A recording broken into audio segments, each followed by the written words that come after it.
Now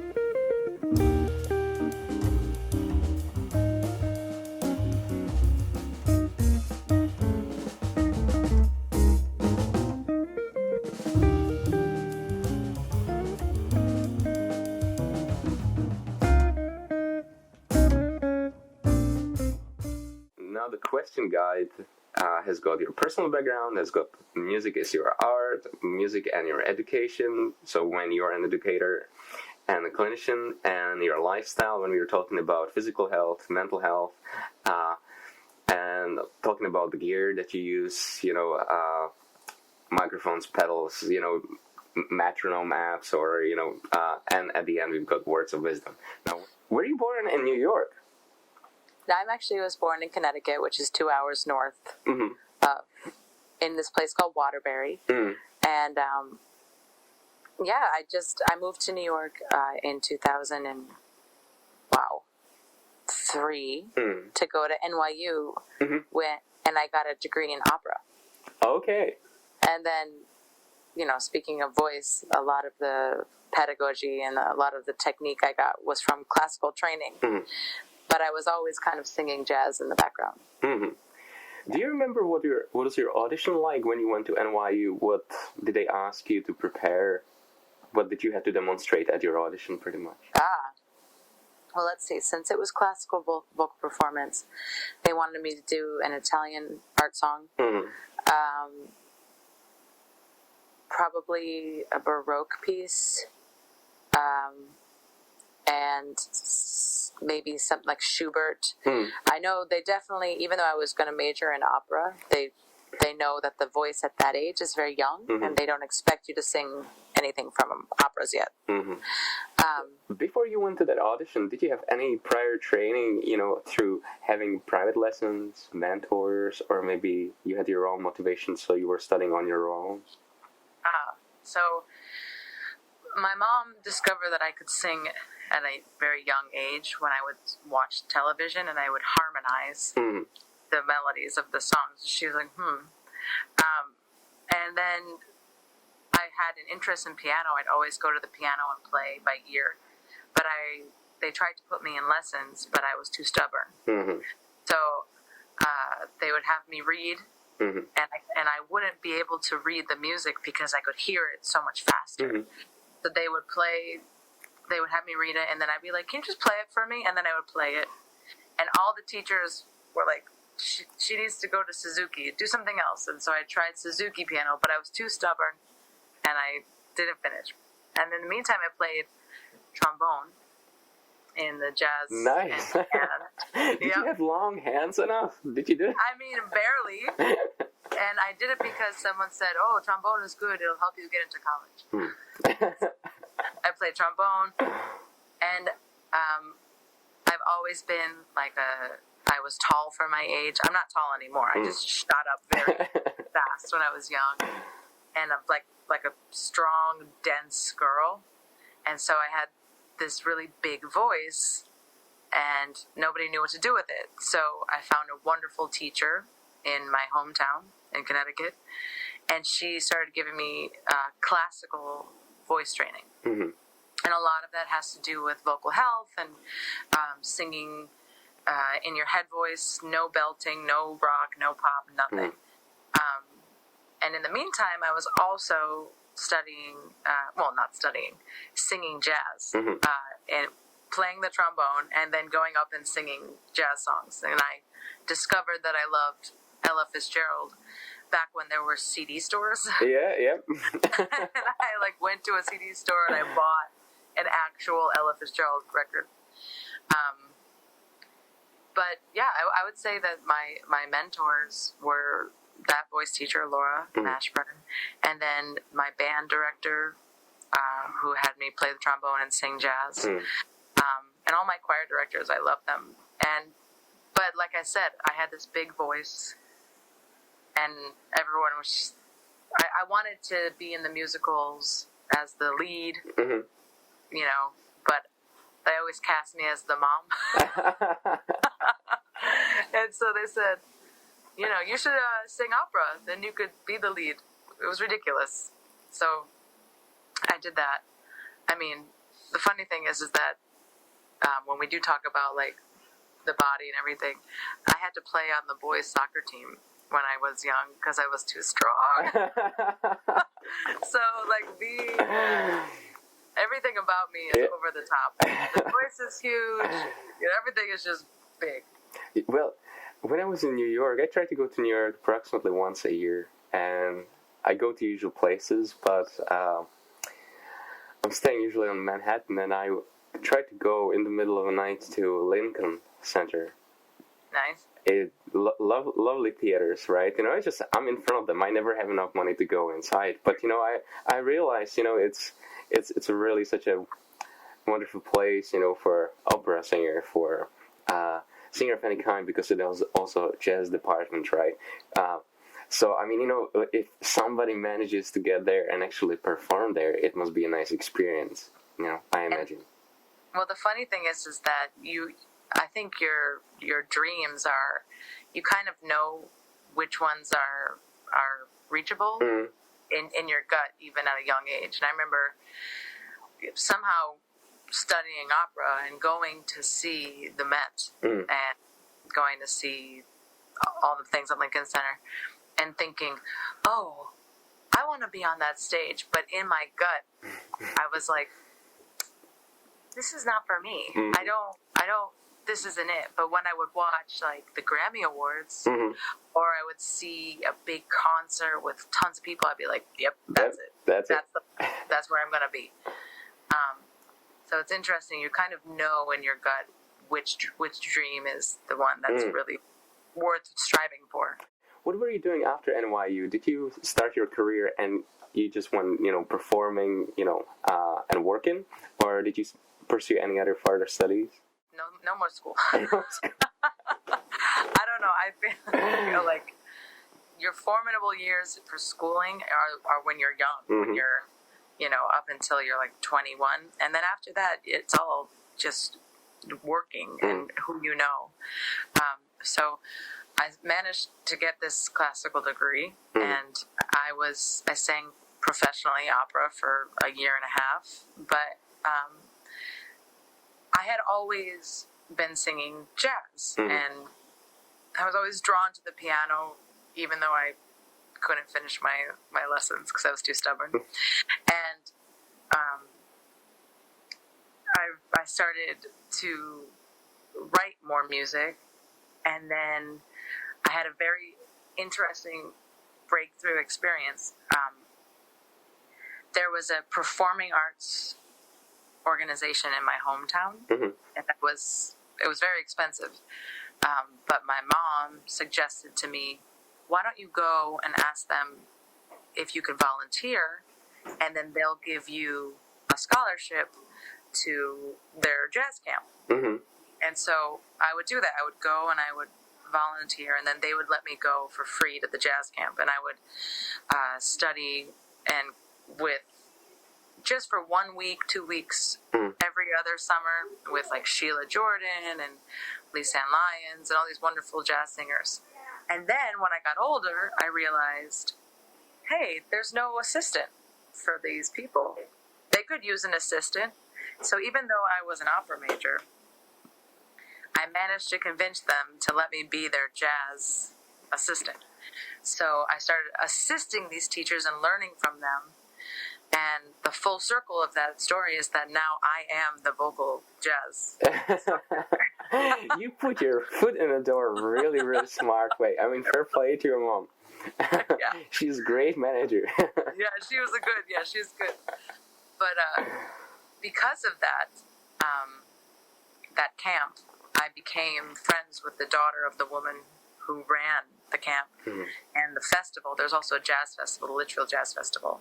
And that daughter was getting married. And I had graduated college, and it had been about a year and a half, and I wasn't really sure what I was doing. But the daughter asked me, will you sing at my wedding? So I sang 2 jazz songs at the wedding.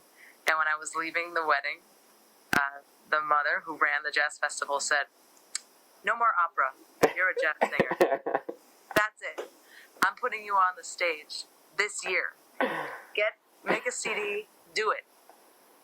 So it was always considered myself kind of a late bloomer with music, because I love all types of music, so it was hard for me to make a decision. But that catapulted my career. That's when it started. I'd say my schooling ended at 21, but my career started when I was like 24. So I'm late to the game. I've only been doing this really for 10 years. What I want to be doing. What would you say was the most important person, moment, or an event in your entire education? And it probably has got different stages as it developed, but if you could walk me through that. So the most important person or a moment in your education that stood out and you're like, oh, this is a light bulb moment. Well, I have it's kind of dark, but I do believe that music is not just for me. I feel like it's supposed to be a cathartic experience with the audience and with your students, etc.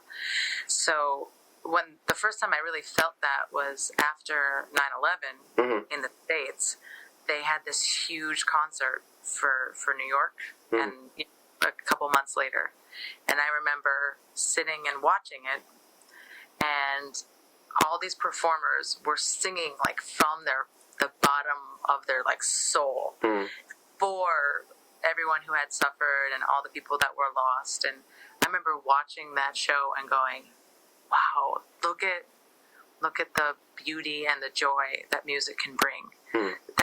That is what I want to do. I want to heal people with music. I want to give people a release through music. I want to bring people together through music. So watching that concert after such a tragedy and feeling the connectivity, even just through like the television, it was a real light bulb moment for me. This is what I want to do. And person wise, I hate to say it, but the first person that comes to mind is my husband. Yeah, he plays piano, does he? No, he plays drums. He's a drummer. Okay. Yep, he's a drummer and a composer. And we were friends first. We met back when I was just getting started in 2009, right?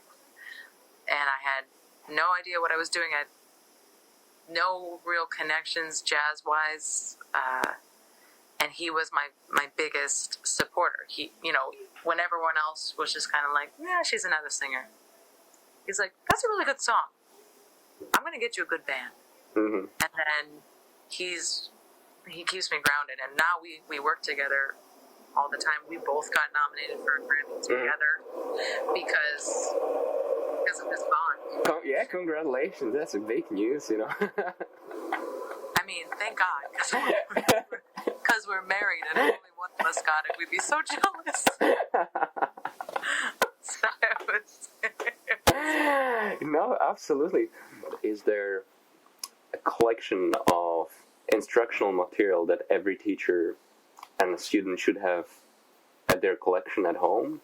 Some textbooks that you could recommend, that are related to vocal technique, or maybe even philosophy or history of voice or any of these? Well, for the vocalists, definitely the 24 Italian arias. Those are so good for the voice. They're all different. I'm terrible with discography, but if you look up 24 Italian arias online, there's Caro mio ben, all these beautiful songs, and they're excellent for vocal health and also for the training. And then when it comes to piano, there's the Hanon books. I'm sure people talk about. And I only got hip to that, a couple of years ago because I was touring with Livingston Taylor, who was a great folk musician, and he would hound me on our gigs because I played the piano for him and sang, and he would say, "You got to start doing Hanon. You got to get quicker." So the Hanon books are also really great. But I think it may be a little hippie, but I think that in the arsenal that teachers have, that they have to remember, this is not in a book, but they have to remember that music is supposed to be fun. It's supposed to bring joy. And I also think that people shouldn't feel like they failed if they stop doing music, or if they do a different kind of music. And I think that should be really stressed, because I know that growing up, sometimes I think half the reason I kept doing music is because I was so afraid to be called a failure. You know? And so a lot of people ask me when I do workshops, like, I've always wanted to sing. How do I sing? I'm like, just do it. You don't have to be Beyonce to sing. You know, you don't have to be the best singer. You don't have to be Herbie Hancock to play the piano. Just do it. I can imagine rudiments for a piano, but not for voice. Are there any rudiments for voice? What, you know, is like basic element of voice? Yes. Think this through. Basic elements of voice. Well, one is, I'm sure you heard it from Thana, that the body is the instrument. So,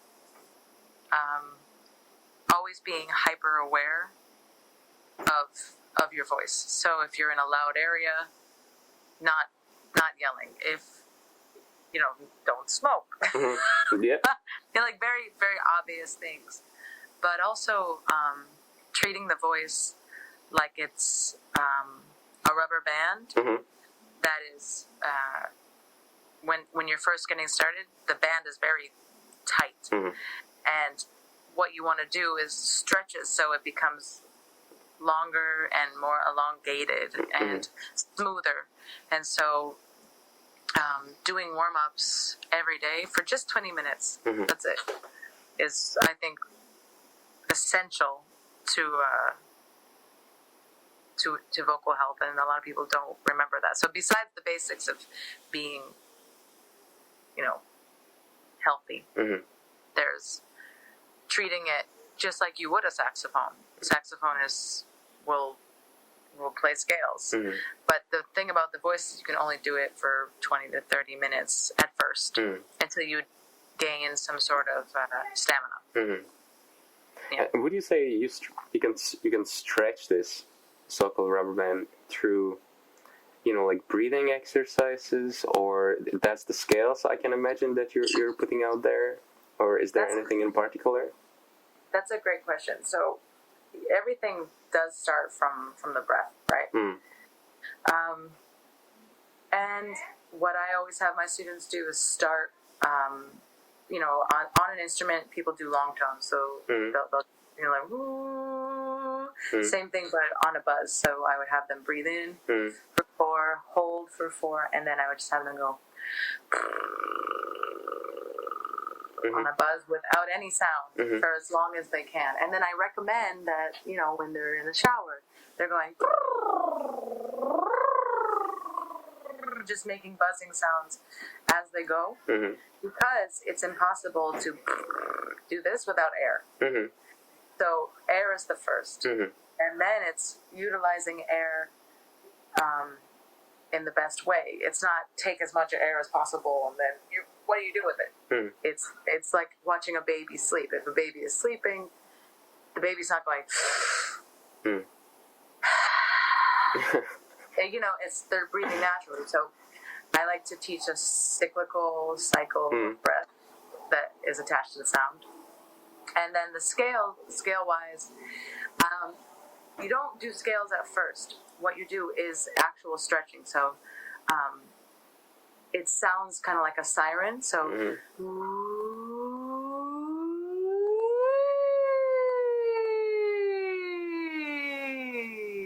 so you're trying to do, you're literally going through all the notes like you're pulling taffy. And you're going to, and you want to keep it all in the same plane. The next question, I suppose, would be for every singer is, to be a singer for the rest of your life, you need to have a good treatment for your voice, good prevention, and be really aware of your voice. Are there any things that you like to do to take care of your voice? So I definitely have, I have like neurotic tendencies. There you go. We all do. Right?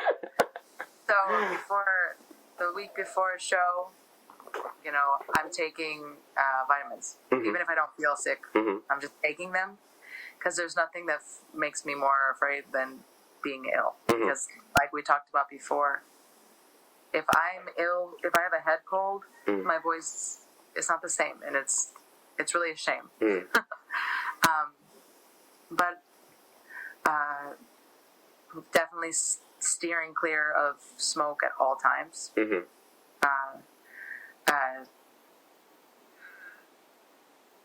Keeping the voice active. A trumpet player, if a trumpet player doesn't, make noise, then their chops go. Yeah. I really believe it's the same with the voice. And at this point, I'm singing 6 or 7 nights a week. Full voice. But one thing I do stress for vocalists is finding the mixed voice. And the mixed voice is in between the head voice and the chest voice. So the head voice is the operatic voice, like whatever. Then the chest is here, and then there's the mix, which is literally the two of them mixed together in a forward place. So I stress singing that way you see, at all costs. Right now, you flew probably. Where are you in Israel? Are you in Tel Aviv? Yeah, we're north of Tel Aviv. Normally we do a performance when we're here, but this time we just came for family, and then we go to Amsterdam, and then we go to Bremen to do a jazz ahead performance. Okay, jazz ahead performance. Actually, our drummer will be there. I'm not going to make it, but yeah, our drummer will be there. So enjoy the concert. So you had to fly to Tel Aviv, right? So what's the experience on the plane? The air is dry, and a lot of traveling can affect your voice. So we talked about prevention, but let's say right now, let's say you're cold. What would you do as a singer? And you have got a performance in the evening, and not always you can get out of that performance commitment. What would you do? This is a great question. So I have a couple of things that I do when I fly. First, like for example, it's really cold here, so I have a scarf. I always keep the scarf around the neck, right? Just to prevent a chill. Then even on the plane, then what I do is I take the air vent that's right above your head, and I direct it so it goes right in front of my face, not on me, because you don't want the air blowing on you. You have it directing, and that way all the particles are getting kind of blown away from your face. Then I was with my husband, and we were flying to a show in Arizona a couple of years ago. And this adorable old couple was sitting next to us, and I kept smelling lavender. And I asked them, I was like, I'm sorry, what is that amazing smell? And the wife said, oh, well, my husband's a pharmacist, but he and I believe that if you take a tissue with lavender oil and you put it on there and you put it in a plastic bag and you keep inhaling that, then it's like a natural antiseptic, and all the crap from the plane that's floating around that's getting stuck in your nose is getting filtered out from the lavender. And so that's what I do. Fantastic. Yep. But then I travel with like an arsenal of medicine, preventative medicine. But that's the word. Yeah, absolutely. But those are my preventative things for travel. And I guess drinking water and hydration. So I wanted to ask you, what is your experience? Is there such a thing for you when you go to auditions, for random people, and they go, Nicole, here's the thing we would like you to do, or it's usually, hey, do you remember me? We met, at this concert, and I need a singer. Would you be up for it? So what's your experience with auditioning like this? Second one. Yeah.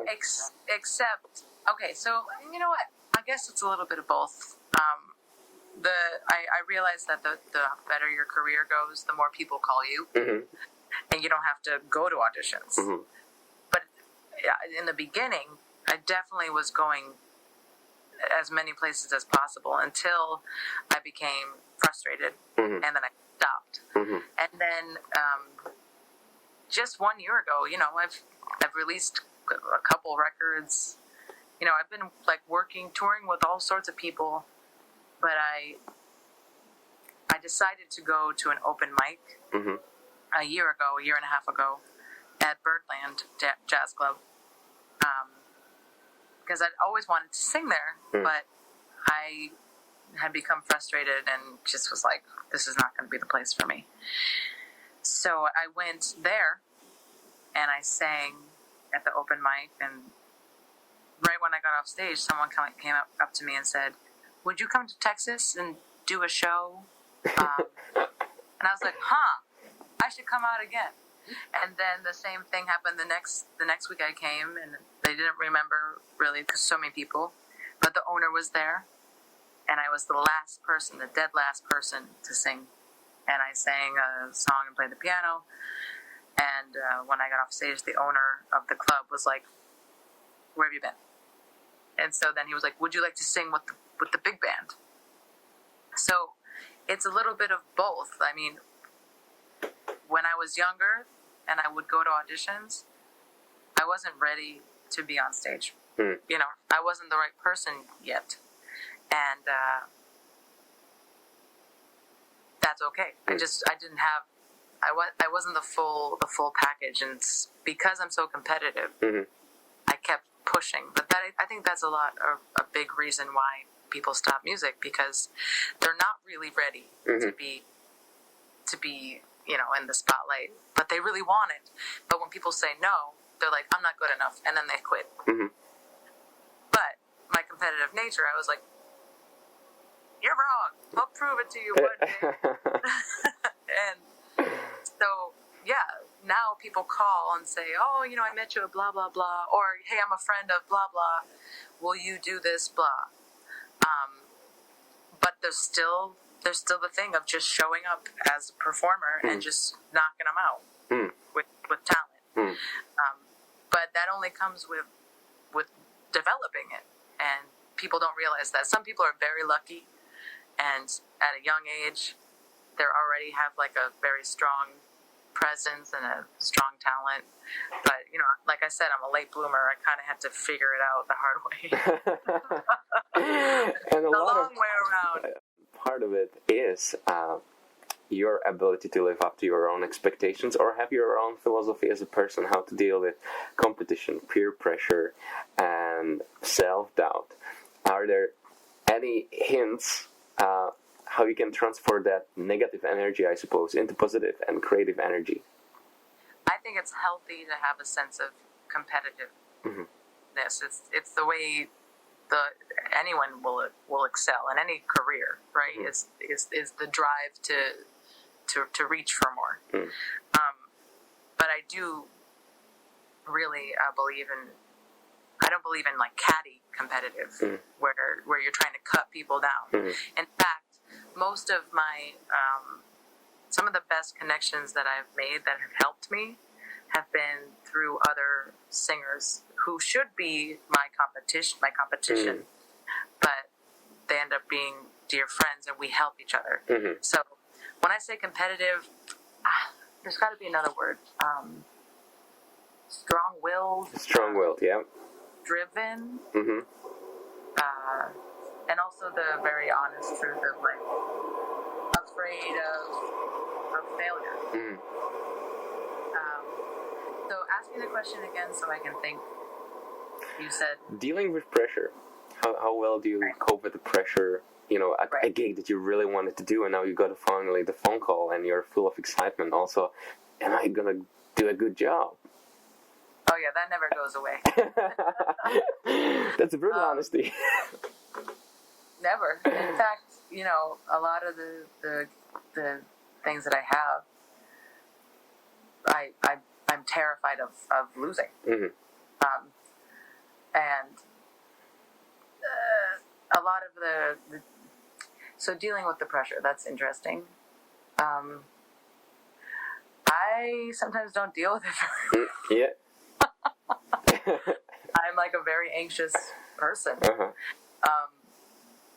But I'm also, smart with what I have to do. So being prepared Uh-huh. is huge. Mm-hmm. Writing things down so that nothing is forgotten is really important, especially when you're a freelancer and every day is different. Mm-hmm.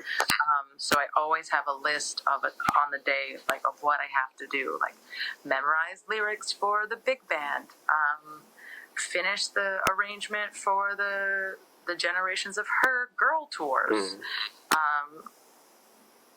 hound Dan to write a new arrangement for our tour that's coming in May. Like you have to write everything down. And then every time I check something off, the pressure relieves. Yeah, it's visual and physical at the same time. Exactly. So if you just feel the pressure but you don't write it, for me, then forget it. And also laying out times.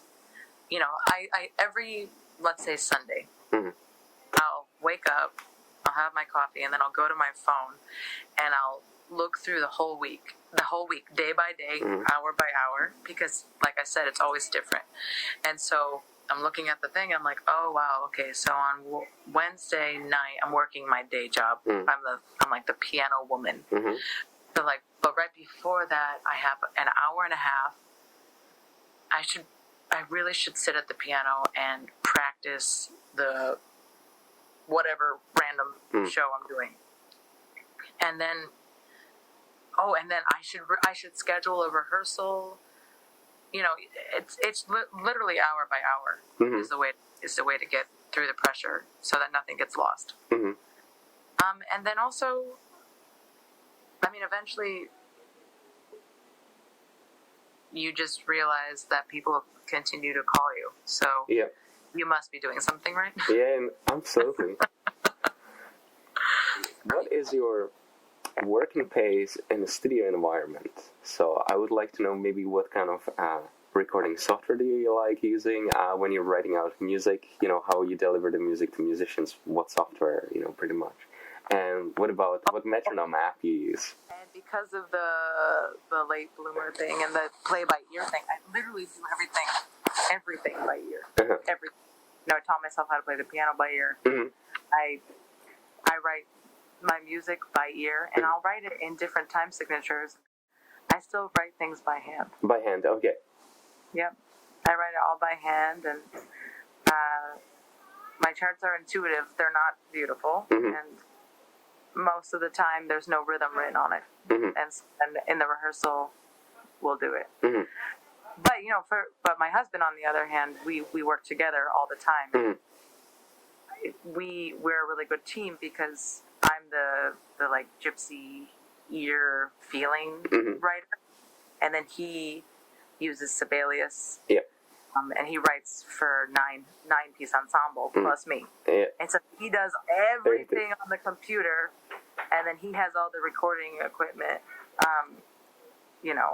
But I would rather just I keep it simple. You keep it simple. So when you I check out 2 of your recordings, and it was Hive and Pariah Anthem.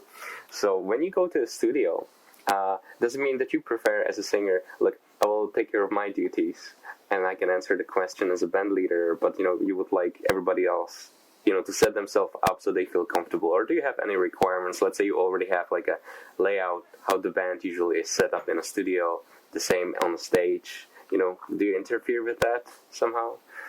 Well, from now on, yes.